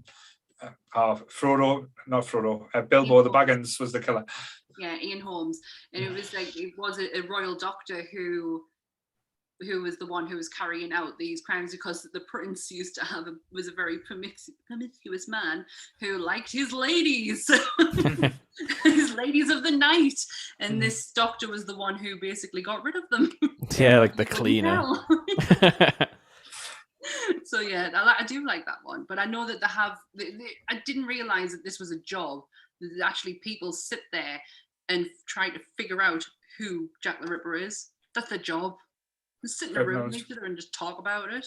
Historians. Just on Jack the Ripper though, like I understand the work of historians. Well, the thing is though, that probably is, like when it comes to like UK like type of that's what I was thinking. Like the UK conspiracy theories, it's quite not as intense as like what they've got in other countries, and like especially like say the United States, where they've like they've got all these different beasts and animals. We've got like say a beast of Mogwai, or who killed this person back in 1889 or something like that. Because there's not really been many like say through the years, other than like say the obvious ones like the Princess Diana and stuff like that. Yeah. But Grant's got his hand up. I've got one for the homegrown ones. Again, one of my mates put us onto it, and that was the conspiracy theory that the Titanic was an insurance job. Yes, I did forget about this. It was a different ship. Yeah. And that had been filmed beforehand, and apparently it's all based on a book as well. There was a book came out like 5 years before the sinking of the Titanic, and the book is about a ship called Big Titanic or something like that, and it sets off. It's so similar. I've heard of this. But yeah, it kind of goes down the same sort of lines as some of the conspiracy theories that surround 9/11. Because there was always that conspiracy branch of it that just insured the towers and all that kind of stuff. And yeah, basically that he built this ship and he insured this ship saying that it was unsinkable and all the rest of it. And when the ship sank, he kind of goes, oh, and I'll take all of that money and I'll be on my way to start a new life in South America kind of thing. Just don't think people are that clever. Like, I really think we give a lot of praise to people, like they say they could come up with these ideas. I just don't really think people are that clever to think like that. Because I know at the time when the Titanic was getting built, they were building two identical ships at the same time. Yeah. And there's been photographic evidence, apparently evidence to show that there was things on the Titanic that weren't on the actual ship, which were on the opposite of the ship. I can't remember what it was called. But and it was supposed to be that there was a problem with the actual Titanic ship, so they used the other one actually to go out, and that's the one that was sinkable. But and that's supposed to be what happened. But again, it would be some kind of horrific insurance job for so many people to die in that the most horrific way. Like, I just love that. Ways you do it. Sorry, keep going, Sammy. No, that was it. All right. Okay. I love the theory that obviously they built the sister ship and it was like, I will put all of these bulkheads in the bottom of the Titanic to make sure that it's unsinkable. And then they looked at the sister ship and went, we won't bother with them in there. God said that one was missing a rib and all that, so we just won't put the ribs in that one. It's some mad fucking fundamentalist thing. But I think the Titanic insurance one gets debunked most by it does relate to the sister ship and the fact that they wanted to show video footage of the Titanic being launched, but they didn't have the facilities to do it, but they did have footage of the sister ship being launched. Right. So they took the footage of the sister ship and went, no, this is Titanic, look, big ship. Yeah. Obviously never expecting anybody to be measuring the portholes on the side of it or anything like that. Didn't realise how anal people want to get in the future and stuff like that. Absolutely. It's good. But no, that was always a good one. I liked about the Titanic because there was so many different things that was thrown about. But it just goes back to like how much people want to believe stuff as well, I think. And again, not to get too preachy or stuff, but I think that's the human race to its T. It needs to believe in something to have kind of like hope or that type of need. Because if people don't believe in things in a certain way, it leaves them, I would say, empty, shall we say? And that's why like things like I'll not say religion, but like cults, shall we say, the Nerdy Up North cult, people can get invested in believing in a way that sometimes can be unhealthy, shall we say.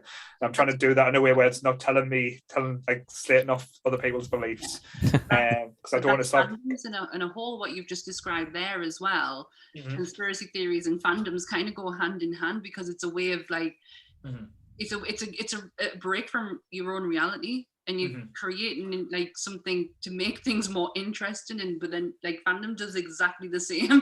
Yeah, but I didn't want to start slating off Scientology and have all the crazy bastards come after us. You're right about like it does actually sort of link into fandoms quite a bit because every time something new comes out, like there'll be people saying like, oh, like Marvel only did that because this, like there's always like a something because of this, and a lot of people try and predict, like they try and make patterns out of stuff like, oh, well, this movie is going to come out here because it's going to link into this. And I don't think there's like that much overall thought put in everything. Like they'll be like, oh, well, they won't release it now because the marketing isn't ready for this like new thing. But yeah, you're right. Like people do like look at every like tiny decision that every like actor, director, writer makes and think it's a massive thing. And it might just be the writer got tired and he forgot that story plot point and missed something, True. But talking about movies, because again, and there's a lot of conspiracy theories about films, TV shows and stuff out there. One of the ones I was reading about the other day and I absolutely love because they'll twist the concept of the film and totally take it away that shouldn't be. Did everyone hear the concept about Ferris Bueller? Yes. It was kind of like Fight Club. Ferris Bueller isn't actually real. It's all like his friend on Cameron's head. All right, okay. So it's Cameron living the day and living his perfect day.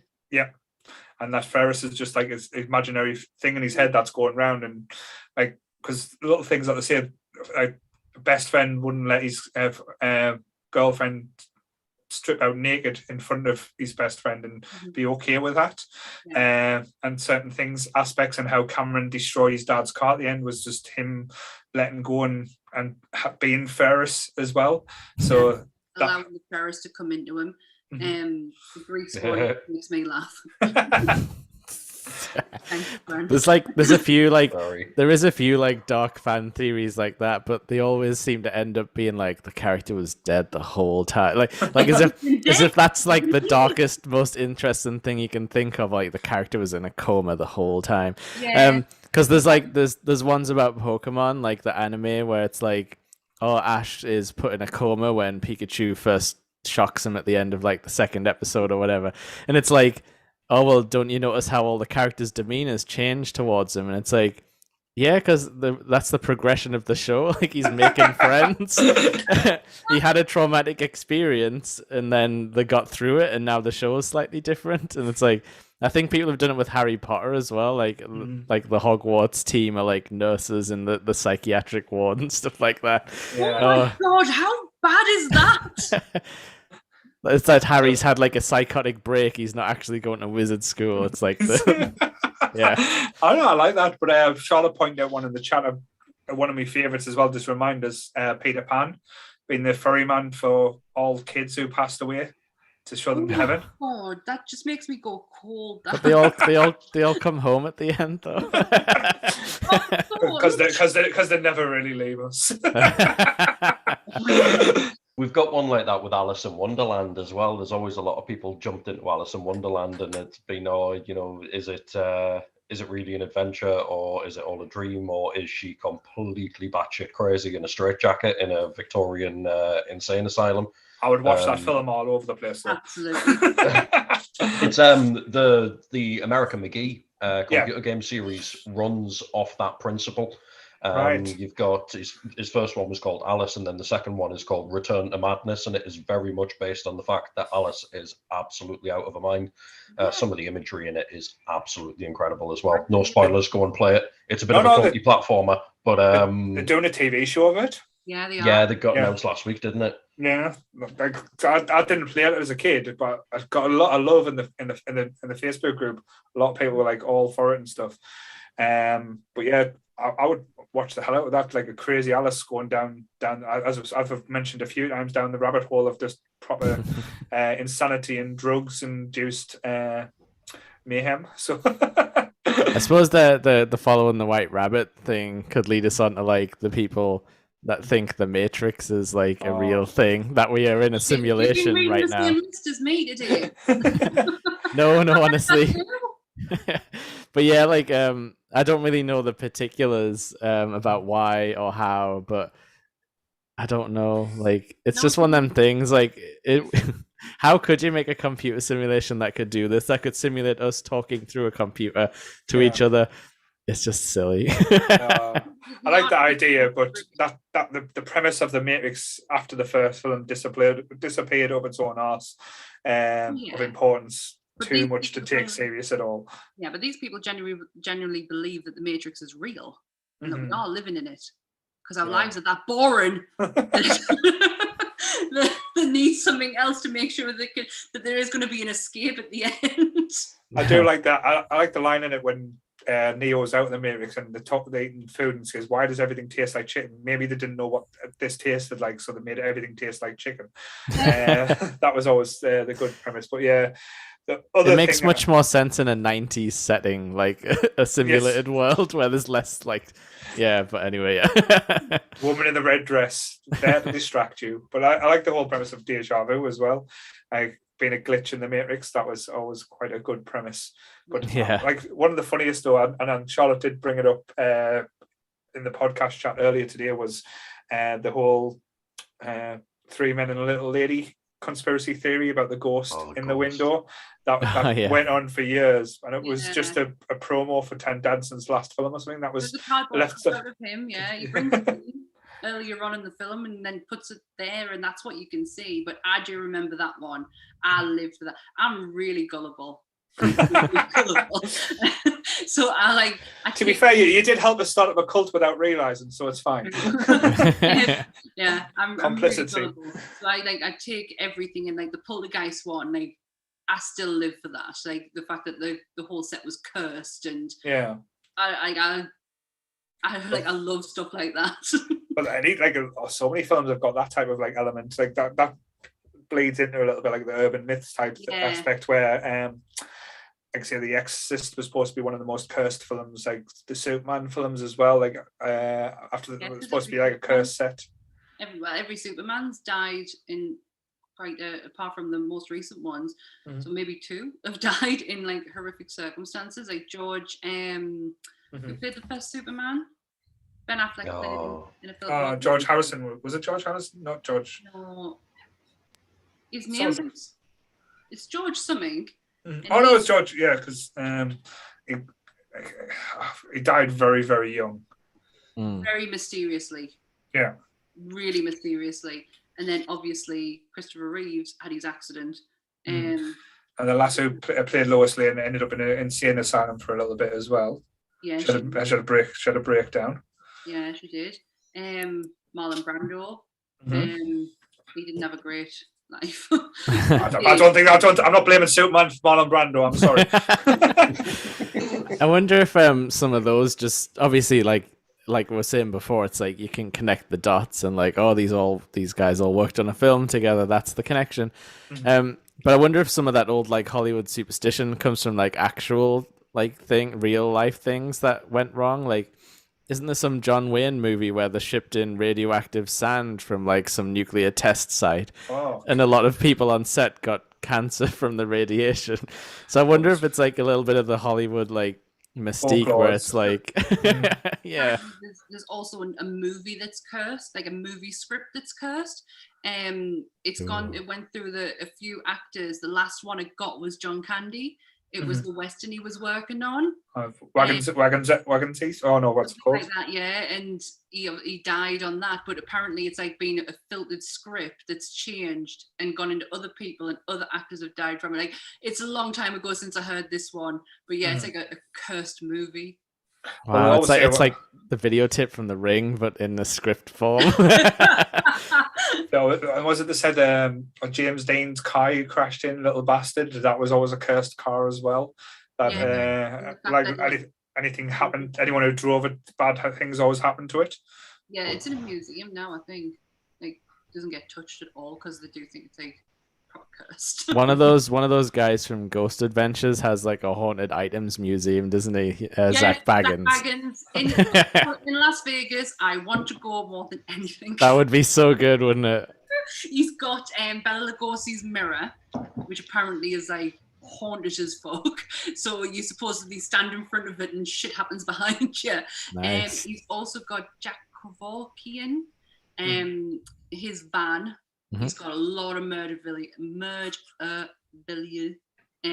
he's got a lot of Bundy stuff. He's got a lot of Manson stuff.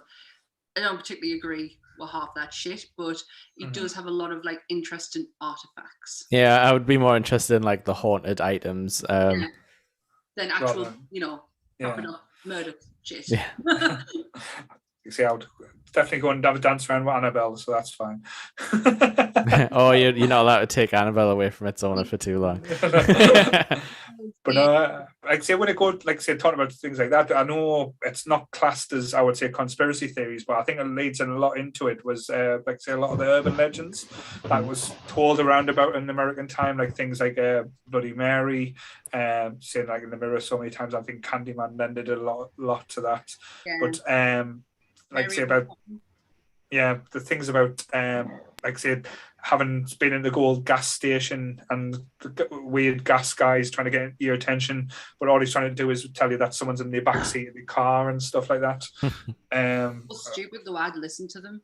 Like, I'd be like, yeah, what? You need a lift? But it was all just about like this scare like teenage promiscuity and like keep women know their place and not travel alone and stuff like that in dark places. That was always there to try and scare them a lot. Yeah, like the famous the guy with the hook hand comes for you and you drive away and the hook's attached to your car door afterwards when you stop. When you hear the slides on the top of the roof, but it's really your boyfriend like being attached and you pull away, you pull on the rope to hang them and stuff like that. But no, I think that delves into a lot of different things. But I think that's a different episode.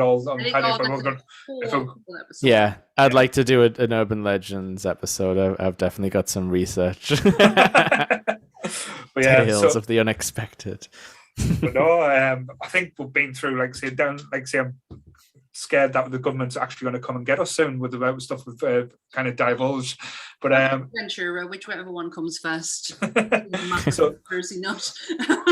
So anyone else got anything else you want to bring up, or are you happy to wrap up? No, I just wanted to make sure I got me Katy Perry one out there. That's probably one up there for one of the strange ones I've heard today. Yeah, it's true though. You can Google it, and she has been asked. Katy Perry, are you jumping in? Like, why? How do you even get there? I've got one for the crazy ones. If we're talking about celebrities, I mentioned him earlier on, Bill Hicks. I love the conspiracy theory that Bill Hicks and Alex Jones are the same person.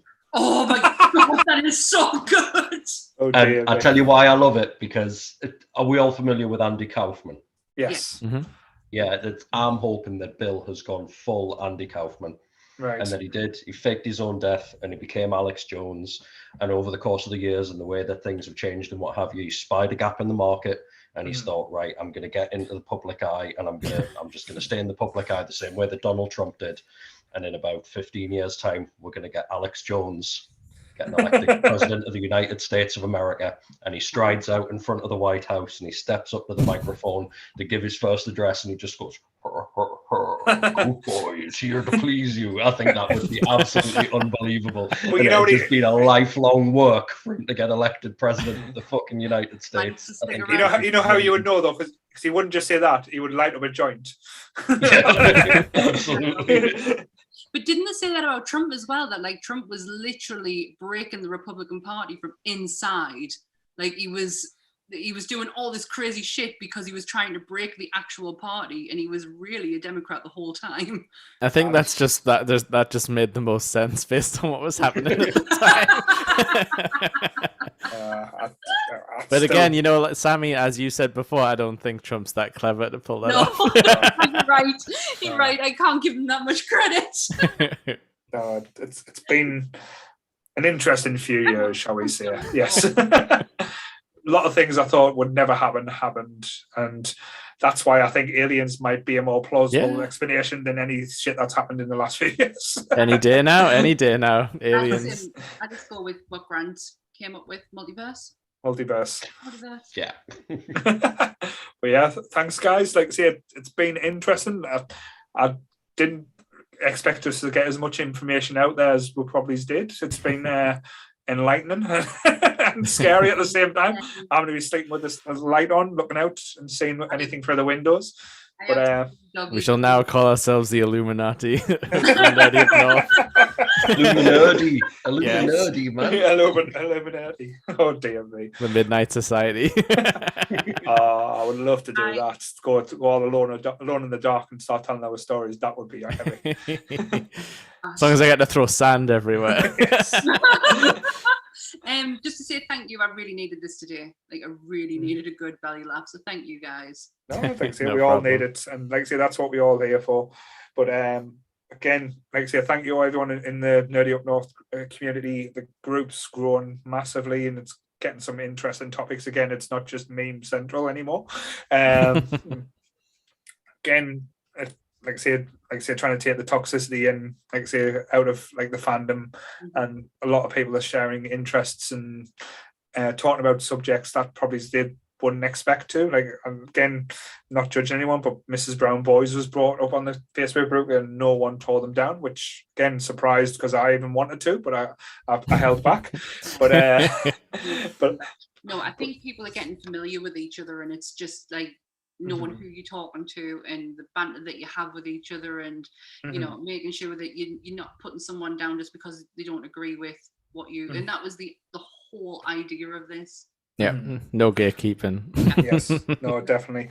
And fandoms, definitely. Certainly. So again, like I say, thank you everyone. Remember, we're now on Twitter, we're on Instagram. Like I say, our main platforms for the podcast is YouTube, Spotify, and Amazon. Not Amazon. Apple Music. Is it Apple Music now? I don't know what it's called. Yeah, Apple Podcast. Yeah, but yeah. Just anywhere you get your podcast, really, we're there. Yeah. Certainly. And as Grant found out, we're literally on every single device going, which blows my mind. Like I said, it'll probably be up over the next few days on the other formats as well.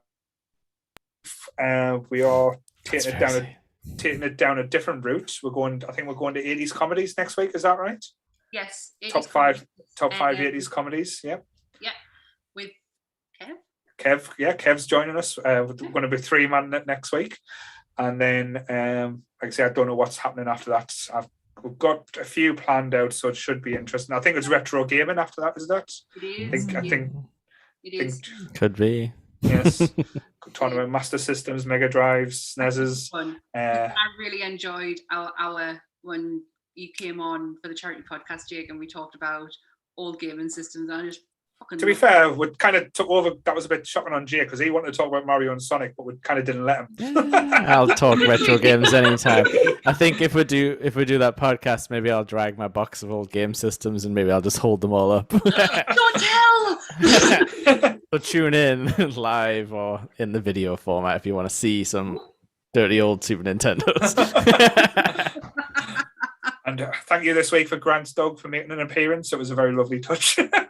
Yeah. I just had to throw something at her because she's dreaming, so she's galloping on the couch and woofing in her sleep. And obviously, a dog that size, she's making all sorts of fucking racket.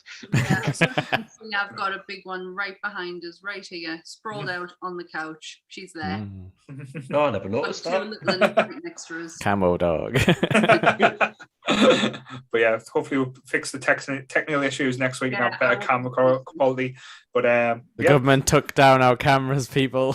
Spread the word. Spread the word. The nerdy word. But I was nearly singing "Bird is the word is a word, bird is the word." Yeah, God. But yeah, thanks everyone, and same bat time, same bat channel. Stay nerdy, everyone. Keep watching the skies. The truth is out there. Wake up, sheeple.